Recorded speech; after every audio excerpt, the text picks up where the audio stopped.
The raid on Stibam.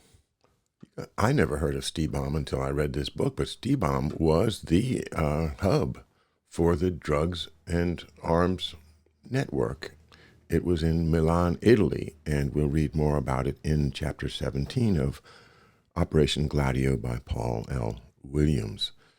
The raid on Stibam.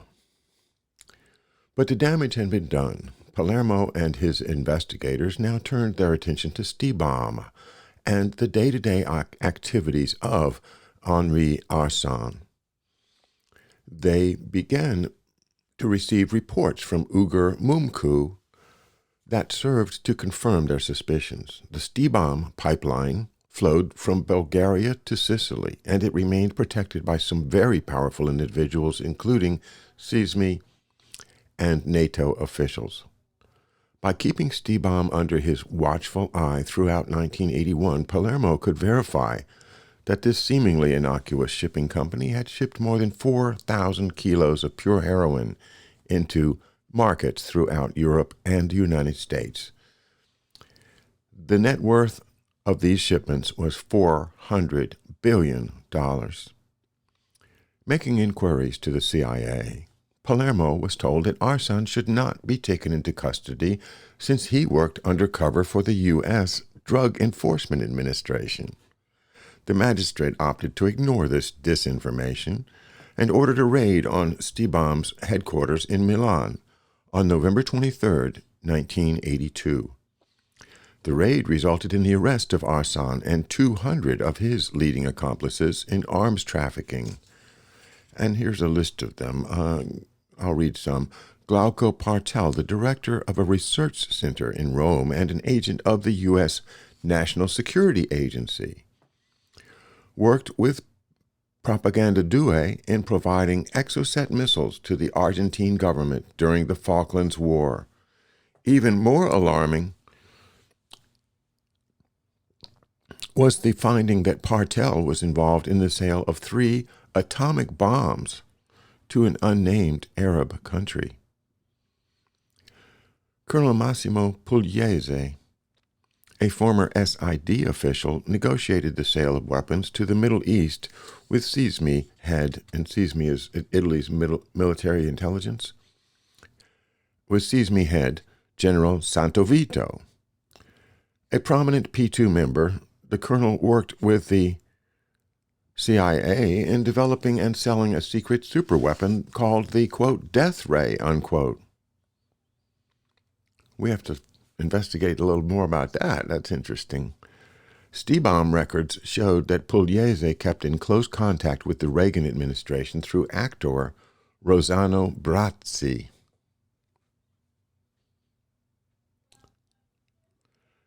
Enzo Giovanelli, a key supplier of ammunition and goods to the U.S. base of La Maddalena in Sardinia, had sold aircraft, freighters, and flight simulators with the assistance of NATO officials to Libya and other Arab nations. He worked in partnership with 2 fellow members of P2, Flavio Carboni and Francesco Pazienza. Angelo De Feo, a black market arms dealer, had been involved in the sale of Leopard tanks and a fleet of ships to Libya, along with missiles to Mauritania. The missiles, he testified, were delivered on CIA cargo planes that departed from the Champiro military base. De Feo further said that all of Stibam's trafficking in arms was controlled by Szymon. The pizza connection. Palermo was just getting started with the probe. Leading Sicilian mafiosi were also collared, including Giuseppe Albertini, Mario Cappiello, and Edmondo Pagnoni. The 3 men of honor were involved with the drug smuggling side of Stibam's operations.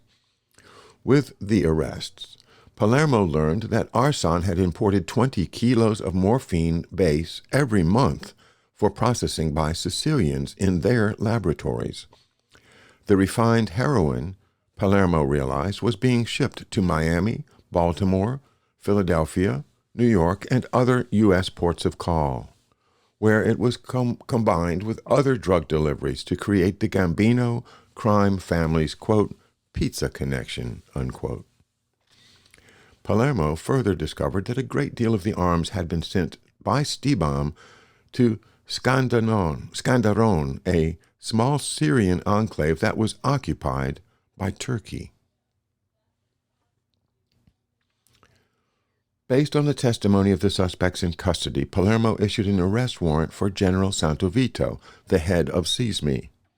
Santovito was not only the key figure in protecting the Stibam pipeline, but also a principal player in the strategy of tension and the attempted murder of the Pope. At the direction of Licio Gelli and his CIA overlords, the SISMI general had planted false leads in the Bologna bombing case and had washed away vital evidence from St. Peter's Square on the day of the shooting. Santovito appeared in court, posted bail, and fled to the United States.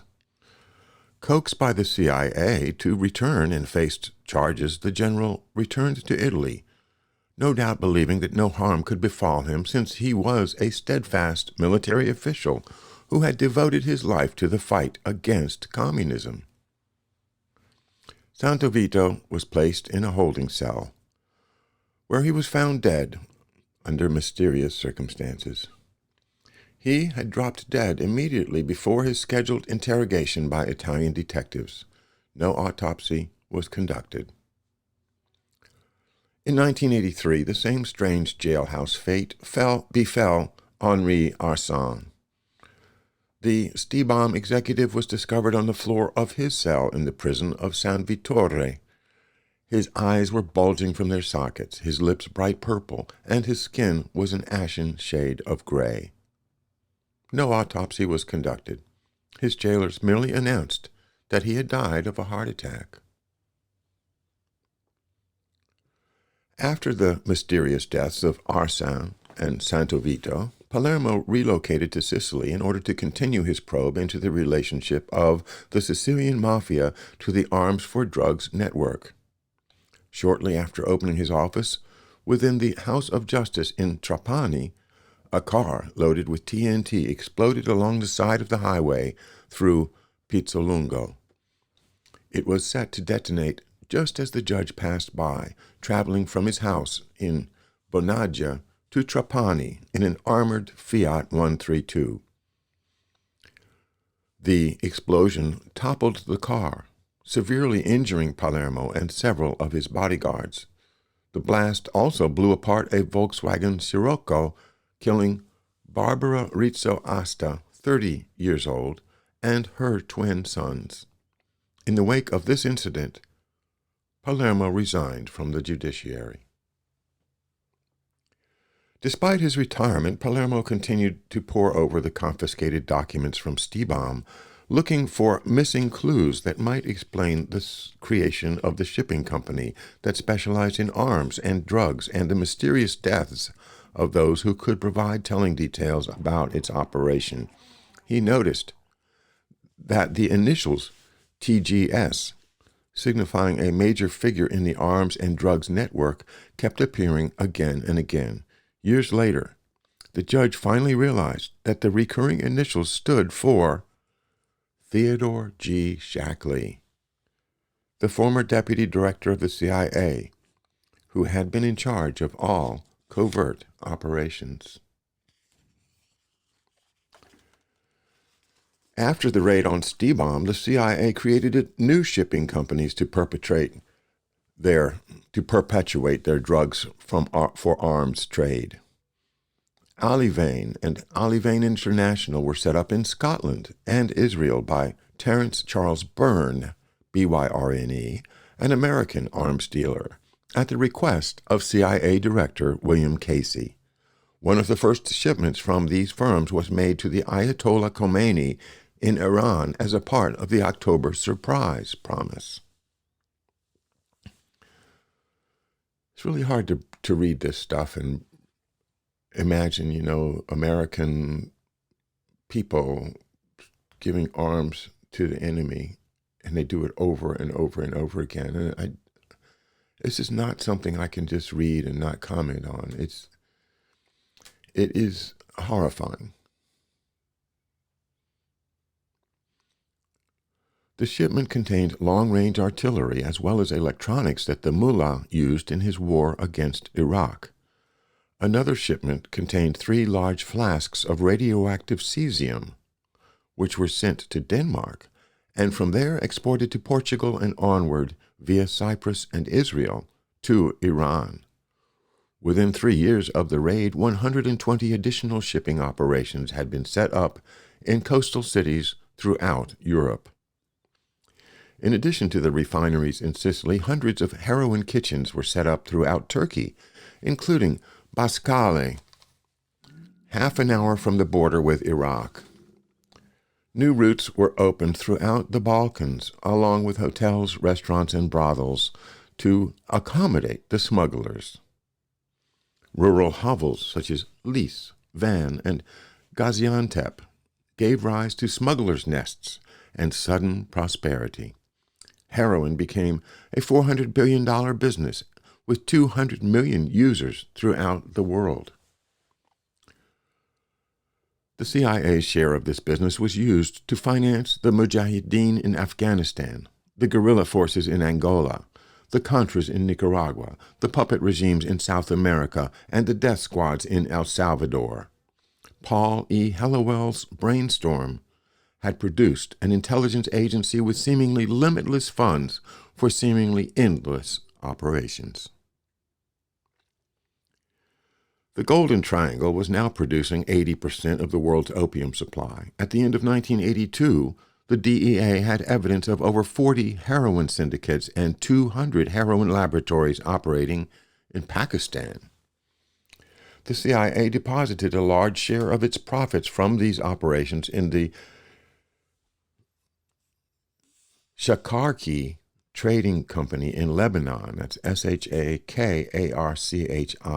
Trading Company, which served not only as a convenient laundry, but also as a shipping firm that delivered 8.5 ton shipments of choice brown product to the Gambino crime syndicate in New York. In keeping with the policy of false flags, the sharp rise in heroin production was blamed on the Soviet generals in Kabul. Quote, the regime maintains an absolute indifference to any measures to control the poppy, unquote, Edwin Meese, President Reagan's Attorney General, said during a visit to Islamabad. We strongly believe that there is actually encouragement, at least tactically, over growing poppy, unquote. The increased flow of heroin impacted all regions of the world, including Pakistan. Before the CIA program, there were fewer than 5,000 heroin users in Pakistan. But at the end of the Soviet-Afghanistan War, there were 1.6 million heroin addicts. Arkansas Narco Bank. But the principal laundry for the new heroin network remained the BCCI, which continued to retain its primary offices in London and Karachi. James R. Bath, a CIA associate and the business partner of George W. Bush, remained a primary director. Bert Lance, an American businessman who served as the director of Office of Management and Budget, OMB, under President Carter, emerged in 1981 as a key BCCI consultant, along with Arkansas-based power broker Jackson Stevens. In accordance with the wishes of William Casey, the CIA director under President Reagan, the BCCI stood alone, financially independent, and free from congressional inquiry. Thanks to Lance and Stevens, Western Arkansas suddenly became a hub of international drug smuggling. Cocaine was being smuggled into the small airport in Mena by CIA assets, including pilot Barry Seal. These assets also transported to Mena huge bales of cash, which was laundered by BCCI's First American Bank. First American was a Washington, D.C. financial institution that had been acquired for BCCI by former Secretary of Defense Clark Clifford.